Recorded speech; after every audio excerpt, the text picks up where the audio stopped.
I am for the child who's had 7 addresses in a single year because she's in foster care, because her father abused her. And her mother couldn't believe her. She is the child I am for. I am a volunteer child advocate. I am you. Florida residents call toll-free 866-341-1425. Tap rooms are localized and they're geographic. The Hispanic community is much broader than one tap room. So what we decided to do was come out with a high-quality craft beer, 2 high-quality craft beers that appeal to the Hispanic taste and that we can distribute in all the Hispanic neighborhoods. Taino is a very light, refreshing beer. It's a social beer that you can drink probably for a good part of the evening, and it'll give you a nice light feeling. It's not a heavy beer, it's very airy, and it's very light. It's a 4.5 alcohol, which is low for beer. The Boricua is a 6.0. Now that's a stronger beer, and we designed it to be a little bit stronger than Heineken. Heineken is a favorite in the Hispanic community, so we have a little bit more muscle than Heineken. Boricua right now, in a very short amount of time, it's been a miracle for us because we've gotten a large range of acceptance at the retail level. We're in Publix, we're in ABC, Target is picking it up, we're in Sedano's, we're in Bravo's, 7-Elevens are picking it up because they're concentrating more on craft beer and the Hispanic market. So what we're trying to do is do a quality beer, a high quality beer, more taste, and that the Hispanic community will like.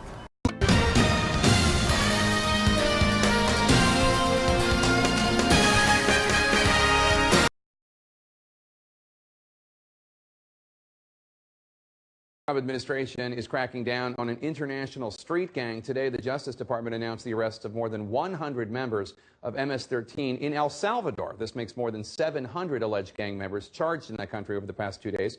Today's announcement came as Attorney General Jeff Sessions was in El Salvador, and his Justice Department is conducting its own MS-13 crackdown. Let's go to CNN's Caitlin Collins, who's at the White House for us. Caitlin, what else do we know about the Attorney General's trip? So Jeff Sessions traveled to El Salvador this morning. He's meeting with law enforcement officials there on efforts to combat this famously brutal gang. He's going to meet with his Salvadoran counterpart to discuss this, and is also touring a detention facility while he's there. This gang has a very big foothold in Central America, but it's not just being discussed in Central America. The acting ICE director actually came out at the daily press briefing here at the White House today to discuss the administration's efforts to stop the spread of the MS-13 gang here at home and to eliminate its members from the United States. And as he spoke, he showed these photos of these gang members who have tattoos all over their face. You can see from the images that it's essentially more ink than skin. They're all over their eyebrows, cheekbones, and whatnot. And so they discussed that with reporters today. And then Donald Trump is also going to Long Island tomorrow on a trip to discuss further how to eliminate the MS-13 gang. And Caitlin, this obviously seems to be an area where the administration feels that they are having some successes and want to bring some attention to their efforts to combat this gang. Yeah, Jeff Sessions and Donald Trump, one thing they definitely agree on is how to be tougher on crime here at home, and this has been a really big priority for them. Trump was even tweeting as the ICE director was speaking to reporters today, saying he wants to make America safe again. That was one of his slogans during the campaign last year, and it's something that they definitely agree on. Jeff Sessions has said that he thinks lax border enforcement is what allows the MS-13 gang to smuggle more of its members here into the United States. So that's definitely one thing that has been going right for this White House and something they've touted as a victory. All right, Caitlin Collins at the White House for us. Thank you so much. Carnival rides across the country are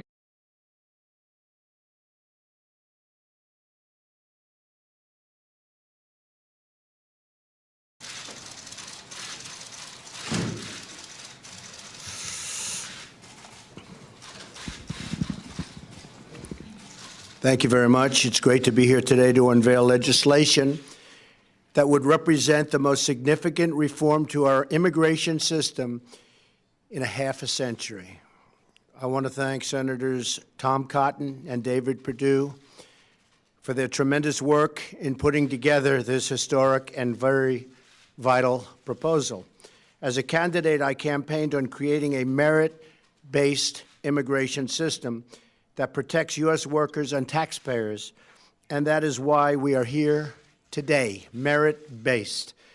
The RAISE Act, R-A-I-S-E, the RAISE Act will reduce poverty, increase wages, and save taxpayers billions and billions of dollars. It will do this by changing the way the United States issues green cards to nationals from other countries. Green cards provide permanent residency, work authorization, and fast track to citizenship. For decades, the United States was operated and has operated a very low-skilled immigration system, issuing record numbers of green cards to low-wage immigrants.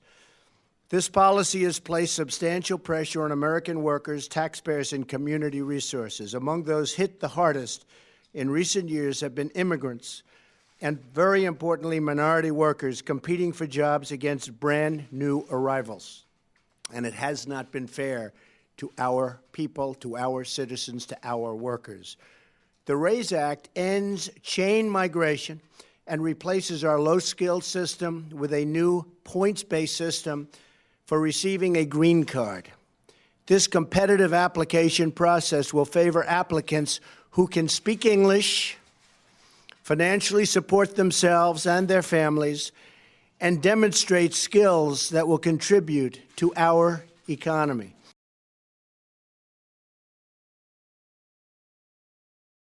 Hi, I'm Danny Ramos, and this segment is called I Don't Get It. There's a lot of things that are happening in Central Florida that I just don't get, so we're starting a series as a commentary about these facts that we want to bring to the community. What I don't get is how it's possible for there to be 14,000 homeless children in Orange, Osceola, and Seminole counties. These three counties have 1/5 of the entire state's homeless population for children. Now, when you have 13,000, almost 14,000 homeless children, a total of 26,000 when you include the other counties of Central Florida, what are we facing in 3 and 4 and 5 years? What you're going to have is 26,000 homeless teenagers. And then you're going to have 26,000 homeless young adults.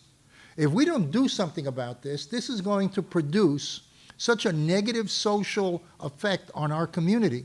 We are a tourism community. So how is it that we have so many homeless children? Well, Central Florida is an attraction. People come here and they land up getting part-time jobs, they land up getting high turnover jobs in the tourism industry, and they become homeless.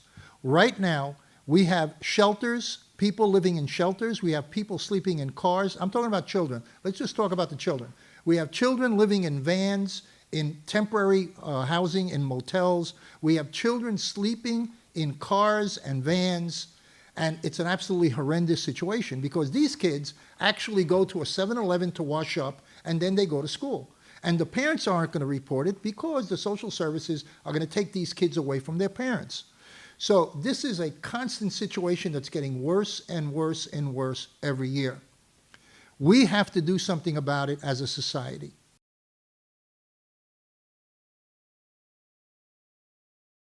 Hi, I'm Danny Ramos, and welcome to this week's edition of Hispanic Speak Out TV, brought to you every single week on Tuesday on Spectrum Cable Networks. And we've been here a long time, about 13 years, talking about a lot of things that people don't like to talk about on the other networks.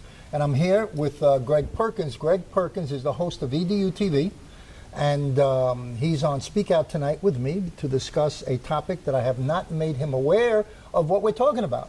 So here we go. Greg, about a week ago, okay, a black judge who was appointed temporarily, okay, walked into his courtroom and demanded that they take down the state flag. Because, you know, the corner card? What state flag? Well, it's a state flag, not the Florida state. No, not Florida. Oh, just any state, okay. It's a state, it's a southern state. So, and you know that the American flag where it has the stars, the white stars on the blue field? Well, in that particular square of the state flag of this particular state, what they have is the Confederate flag. Right. Okay? So he was kind of irate at the fact that he was a black man walking into his own courtroom, flying a symbol that has tremendous negativity to minorities in this country. So he ordered it taken down, and he ordered it taken down throughout the courthouse, and he ordered it taken down in all state buildings as a judge. Right. I don't know what the result of all of it was, but certainly in the courthouse he could have taken it down. You know what amazes me? What amazes me is that we are in 2017 and we're still fighting the battles of the 60s. where it takes a black judge to walk in to his own courtroom to demand that that be taken down, when everybody should have said, take it down. The governor should have said, take it down. Why? Because of what it symbolizes. Maybe they like what it symbolizes. Well, that's possible. I mean, maybe they like it, man. Well, you know, that's an interesting conversation, because a lot of people say that's part of our heritage, right? They say that's American heritage. My great-great-great-grandfather fought in the Confederacy. Yeah, well, that is heritage, but it's a bad part of our heritage. It's a like you can have part of our heritage, but it's a bad part. Yeah. Well, yeah, it's like saying Germany heritage was Adolf Hitler and the SS, and what they did to the Jewish community. Right. So it's like, and the good part of the heritage is that they have amazing engineering. They build very good cars, right? Mm-hmm. So you have a good part. Yeah. You have a bad part. So the bad stuff, you shouldn't celebrate that. No, it should be taken down. It should be taken down. And they just did that in Orlando by taking down a statue that was in one of the parks of some Confederate soldier. So they moved that statue to a cemetery, which is more appropriate, or even a museum. Right. You know, okay, it's part of the history, put it in a museum. I agree. But you don't put it in public places to offend people. I'm offended by it. Yeah, even the name of some of our schools. You know that, right? Andrew Jackson, Robert E. Lee. Those are bad guys, right? But we named schools after them. But now that people are a little more educated, some school districts are changing the names. Some are allowing it to stay. But those were some pretty bad guys, man. And I agree with you. If it's a statue, just put it in the museum. Say, hey, you know what? This is the Confederacy and we want to start. Fine. Build a Confederate museum. That's right. It's historical. Build a Confederate museum. Like, I think they just built a new African-American museum in Washington, D.C. Yeah, they did. So I'm all for that. Seriously, I am. Yeah. But when it comes for it being on state or federal property, it has no place there. So you're for taking down even the names off the schools? Oh, yeah. Okay. Come on. Yeah. Yeah, because we're more educated now. There's more information out there. Yeah. And we shouldn't have people's names on buildings who did very bad things to people. Well, you know, there's the big question of, did Robert E. Lee himself, well, he had, they did. They had slaves. That's right. They had slaves. Right. And, you know, one day we're going to have to get into a real thorough conversation of what that was all about, because I'm in a situation now where I'm experiencing certain types of economic racism. So what I did was, I looked it up, okay? Yes, there is something very strong that's economic racism, and it's against federal law. That's right. And when you deny access of a minority to access economic opportunity, and economic opportunity in his own community, it's considered racist. Yeah, you know, Danny, it's funny you should bring this conversation up. A young lady just sent me an article the other day, right? And they were talking about educating black boys. And they said, you know what? You can educate all the young black men you want to. You can have all these after-school programs that tells you to sit up straight and look a person in the eye. But when that kid shows up and applies for a job and you deny him that job, what does he do all of that for, right? My daughter, right? I'm not going to call her name. She works at a store. And the job, when she got the job, she said, Daddy, the guy said, it's between you and this kid. The other kid was a white kid, right? So the guy goes, I'm really going to have to go with this guy. He hires the guy, right, Danny? Mm-hmm. The boy doesn't show up. He just blows the job off. So my daughter knows that she was the second choice. I said, but that's okay, sweetie. You do a great job. And she consistently hits her sales numbers every time. You know what I mean? Mm-hmm. So I just told her just to be strong. That stuff is out there, but you don't let it define you. You don't allow it to make you an angry individual. Well, the fact of the matter is there's still racial discrimination going on subliminally in our society in a big way. Right. You know, I was driving yesterday in downtown Orlando, and I pulled up behind a vehicle that had a big Confederate flag on the window. Mm-hmm. And Natalie, my assistant, was with me. Now, she just came from Puerto Rico recently, so she doesn't know too much about that. Right. And I said, look at that Confederate sticker. It offends me. Mm-hmm. And she says, why? And I said, because that's the symbol of the Confederacy who wanted slavery. Can you imagine slavery in a modern society like we have now? Yeah. I mean, it was, I just can't fathom. And there are some forms of it. Because we did a segment on the child, child labor. And it's the new type of racism is economic. And so, you want to know something? I think it's always been economic, because the idea of bringing people in and working for free for you, and then using hardship and beatings and all that stuff to make them work for free, it's all about economics. Yeah, it's because guess these what? guys getting rich. Wouldn't you like to have free labor? Not at that price. No, I'm not talking about that. I'm saying any company in their right mind would love to have free labor, not slave labor. But imagine if people just work free for you. You don't have to pay them a salary. You don't have to give them insurance. You would just rack up. So, yeah, that's why they fought to keep the slavery. And a lot of that stuff was psychological, that you have to, emasculate a person, right? You have to dehumanize them so that they don't believe in themselves. But thank God, God designed it so that man knew he was supposed to be created free and equal. And so people always fought against that type of stuff. But yeah, it boils down to economics, right? And then some people, I still don't understand, like multi-millionaires, gazillionaires, they just want more. They want more. They want more. I'm like, what are you going to do with all this money? How many fancy cars can you buy? How many yachts can you buy? Can you buy? So why not share that with somebody? That's another, that's another concept of hoarding. Yeah, it's hoarding. Because in a capitalistic society, that's looked at as success. Right. But humanity-wise, is it looked at as morally successful? Right.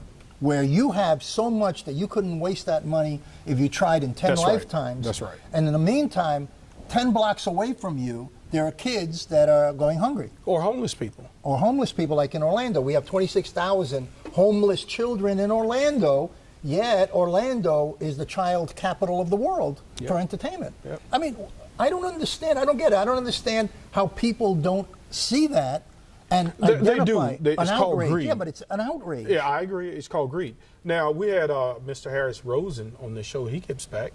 He adopted 2 communities. And what he does, any kid who goes to college, and let's say their bill is $20,000, they only have $14,000. If they get into that college, he covers that difference. So now this kid doesn't have to get out of college, drop out of college because they can't afford it. So that's giving back. He's a man who's done very well for himself. And I'm sure there are other people who have more money than he does, but he's actually doing something useful. And I'm not saying these people have to do this, but I just know for myself, if I had a bunch of money, I would help people. Because, what is the use in having all of that to buy all of this stuff? Because you're right, it's just hoarding. I was talking with a friend today, and we were talking about, what would you do if you became rich? You get one of those big houses? And I said no, because you know what? A house is nothing, Danny, if it doesn't have warmth. I went to a guy's house who lived in this big mansion. It just felt empty and cold. You could hear yourself echo in there. I grew up around family, laughter, and everybody squeezing by each other. I would want a little more room than that, but I wouldn't go and buy some 20-bedroom mansion. That's ridiculous. Yeah, yeah. And I think that's a conflict that we have in American society, because we still have the same issues that we had 100 years ago. Yeah. The disparity of certain communities of economic income and economic advancement versus other communities. So what we have now is we still have black communities and Hispanic communities in this country. After the civil rights movement, which, I'm old enough to have seen that. I remember watching when Martin Luther King was shot on television, and I was a teenager already, and I saw it. Right. I didn't see the shooting, but I saw all the coverage. Right. Yeah. And it's still amazing to me that kind of stuff is still going on. Oh, yeah. That we still have pockets in this country where economic advancement has been isolated away from those communities. Yep, that's right. That's right. And you know what? Yeah. I also think that, I said, well, why is that? Well, we have people in the Congress and the Senate of the United States been there for 40 years. We need turnover. We need change. We need new people. But you know what, Danny? I'm not going to put it on those people. I'm going to put it on us, the people, right? If you don't get out and vote, if you don't get out and protest, you're going to get what you keep getting. That's the problem. But where is the leadership then? What, in the community? Yeah. What happens to the leadership? Aren't you lead? Why don't you go and lead the community? Listen, I got enough problems selling beer. That's what I mean. So everybody said, I got my own issues. We're doing it here. We're doing it here right now. We're creating awareness. Yeah, but what I'm saying is that people are like, oh, I'm so consumed my own life, you know, I don't have time to get out there and go and hold a sign or do I a don't have petition. kids. I work 7 days a week almost, Right. maybe, almost 7 days a week Right. to do what I have to do in order to keep things moving. But, I try to do what I do, like with this TV show, to get issues exposed. And Right. like what you do, you come down and you're a volunteer here to Yeah. get your educational issues exposed. But it's still, I'm still offended that I pull up to a stop sign, I see the big Dixie flag. It's the mentality, there's a block in a mentality that doesn't see what that truly represents. Well, no, some And people. and it's 2017. Yeah, but people Danny, still, now they're taking down the statues? Now?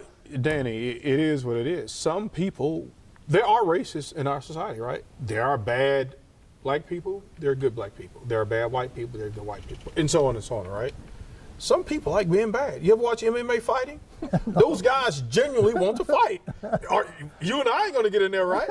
So some people genuinely like that stuff, and it's messed up because it all goes back to, I guess, ego. Oh, I'm better than you. No, you're not. I mean, we're all humans. I got more money than you. I'm whiter than you.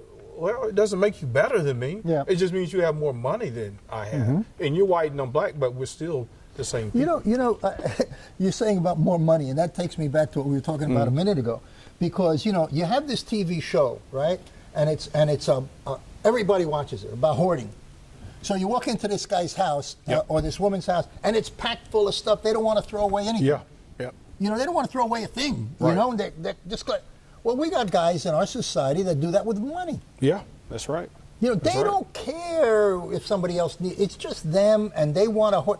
And the only reason why they don't have it in the house is because they're afraid the house will burn down or somebody will break in and take it. They put it in the bank. But the reality is, there are people in our society. So people who make that kind of money and could never spend it, are they hoarders? Is that when you collect physical things, There are two you're things. mentally deficient? They are hoarders. There's something wrong with them That's mentally. right. That's right. So with money, is that something wrong with them mentally? It could be, and some of that is greed, just plain greed, right? So let's look at the White House, okay? All right, Trump and his family, they've done very well for themselves, right? Why do you need to give your kids jobs in the White House? You guys are already He doesn't rich. trust anybody. No, I get it, but it's like those jobs could have gone to someone who really Yeah, but needed they're not it. taking Let them salaries on it. They're not taking money. But Danny, you and I know in how that you can particular play. instance, Yeah. in that particular instance, and I'm not defending Trump at all. What I am saying is, there is a very, very convoluted situation going on in there of trust, which is, evidently, fermented by the environment, But, when you look at people with tremendous amounts of money, like Trump or like these other people, that just accumulate so much money that, you know what I'm going to get? I'm going to get an 18-karat gold, solid gold faucet for my toilet. Yeah. I mean, just that's stupid. obscene. That's absurd. That's obscene. Now, does that make me a communist? Does that make me a socialist? No. Because, it's like, oh, okay, you don't believe in capitalism. Well, I do believe in capitalism, but I don't believe in gluttony. Right. You know what I Right. mean? Yeah. It's like outrageous. It's outrageous. So we come down to from 1965, when I graduated high school, to now, okay? And we're still talking about the same stuff. Well, We still have some violence in the streets, which we had back then. Yeah. We still have Detroit and cities like that that have not progressed economically in 30 years. Right. The communities, minority communities, housing ownership is down, income levels are down. And so why has that been so consistent if it isn't designed to be that way? Oh, it is designed to be that way, Oh, right? yeah. Okay, I wanna hear that. Yeah, well, About that. But the good thing about America, even though it may be designed to be that way, America offers you an opportunity to change it. But Danny, when you try to make a change in your life, it's hard, right? Well, if you're not given those skills, and that's part of the denial process. You can get them in America. Okay. We have free schools. I was just at a high school today. I look at this big, beautiful high school. I said, man, this is a great country. Those kids are going to get free teachers. They're going to get free books, free computers, right? However, Danny, you got to make use of that stuff that is given to you, all right? It ain't going to jump out of the book and make you a CEO or the next entrepreneur. So even though in America it may be designed that only a certain few, regardless of color, make it, you can still overcome it. Prime example of that are rappers. Now, You can disagree or not agree with what they have to say, but some of those guys just, oh, I can sing a song, I can do this. They use their skills and they got out of it. Now, if you were smart, you would take that money and invest it, but most of them don't know that either. So really the only key is education. And I'm not talking formal education. I'm just talking about if you see something, read, find out how it works, show up at the county commissioner meetings. That's all it boils down to. How can you leave that up to a child? How can you leave that up to a 12-year-old to come to that conclusion? With all of the negative things that are happening around them in the street. And so I think that's how you get out of it, because that's education. Hey, son, when you grow up, you got to work hard. Well, my parents had a very strong work ethic. There you go. They had a very strong work ethic. And you learned that. And I learned that. I learned it because I had a grocery store, and I went to work in that grocery store when I was 8 years old.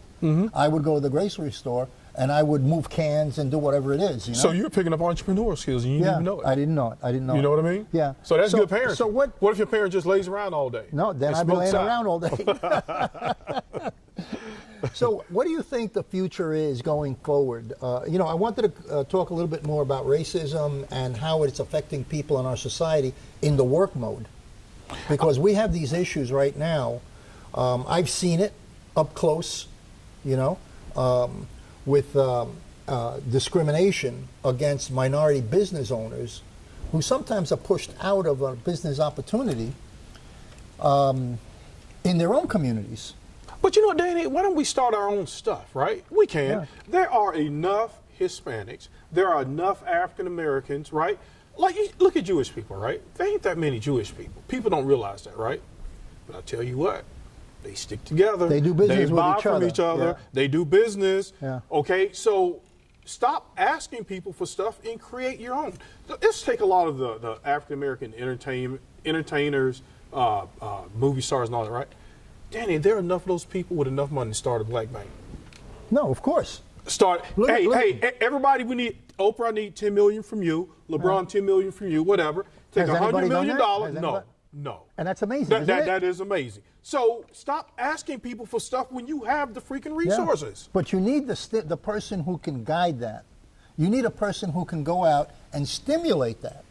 I'm that guy. I want to start a black bank. Okay, Oprah, LeBron, all you other guys are going to be contacting you. Start a little blank, send all these kids to college, right? Okay. There we go. All right, we're out of time. This is Danny Ramos on Hispanic Speak Out, having a great conversation, and we will be back next week. And I want to continue the conversation about racism in America and racism, economic racism in Central Florida. See you next week.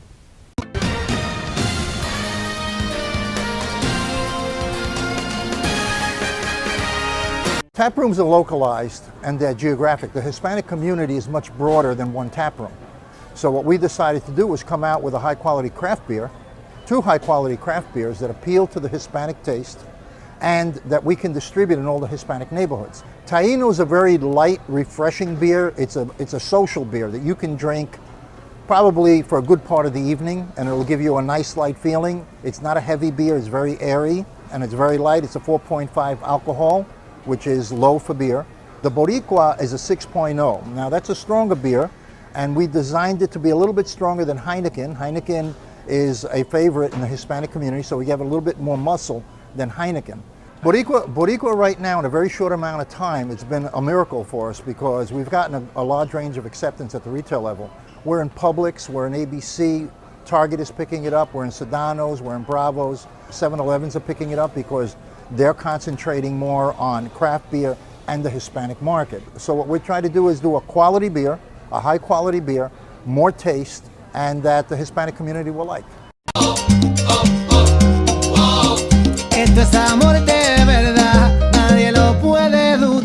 Step up to craft beer. Taino Light Lager has a crisp, refreshing Caribbean-style flavor.